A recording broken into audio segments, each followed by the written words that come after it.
আজকের ভিডিওটার মাধ্যমে আমি একটি বোনকে উচিত শিক্ষা দেবো। তাই যে সকল বোন কিংবা দিদি বাস্তব সত্যি শুনতে ভালোবাসে তারাই আজকে ভিডিওটা দেখো, তা নাহলে আমার ভিডিওটা স্কিপ করে যেতে পারো। একটি বোন আমাকে লিখেছে, দাদা আমার বিয়ে হয়েছিল, আমার একটি সন্তান আছে, কিন্তু আমার সন্তানটা মানুষ হচ্ছে তার বাবার কাছে। আজ থেকে অনেকগুলো দিন আগে আমার ছেলের যখন 4 বছর বয়স, তখন ওর বাবা আমার কাছ থেকে ছিনিয়ে নিয়ে চলে গেছে। আমার সন্তানকে দেখতে পর্যন্ত দেয় না, কিন্তু আমি দ্বিতীয়বার বিয়ে করেছি। আমি চাই সন্তানকে আমার কাছে এনে রাখতে। আমার কি এটা উচিত হবে? দেখো বোন, তোমাদের স্বামী স্ত্রীর অশান্তি কেন হয়েছিল এটা আমি বলতে পারবো না, তবে তোমাদের স্বামী স্ত্রীর মধ্যে অশান্তি হওয়ার কারণ যে তুমি, এটা আমি জোর দিয়ে বলতে পারি। তার কারণ কি জানো?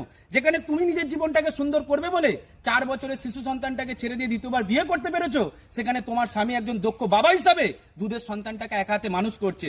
আমাদের সমাজে অনেক মেয়ে আছে যাদের জীবনে স্বামী খারাপ হওয়ার পরেও মেয়েটা যখন দেখে তার স্বামীটা বাবা হিসাবে দায়িত্ব পালন করছে, তখন কিন্তু মেয়েটা কখনোই সংসার ছেড়ে যেতে পারে না।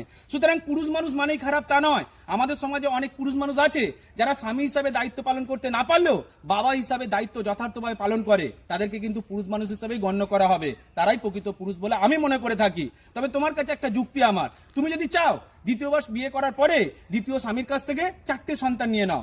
আগের পক্ষে সন্তানটাকে তোমার কাছে নিয়ে এসে তার যন্ত্রণা বাড়িও না, বরং তাকে তার বাবার কাছে থাকতে দাও, সে ওখানেই মানুষ হবে। কারণ তুমি যদি তোমার কাছে নিয়ে আসো, তোমার মতো করে তোমার সন্তানের জীবনটাও নষ্ট হয়ে যেতে পারে। ভালো থাকবেন প্রত্যেকে।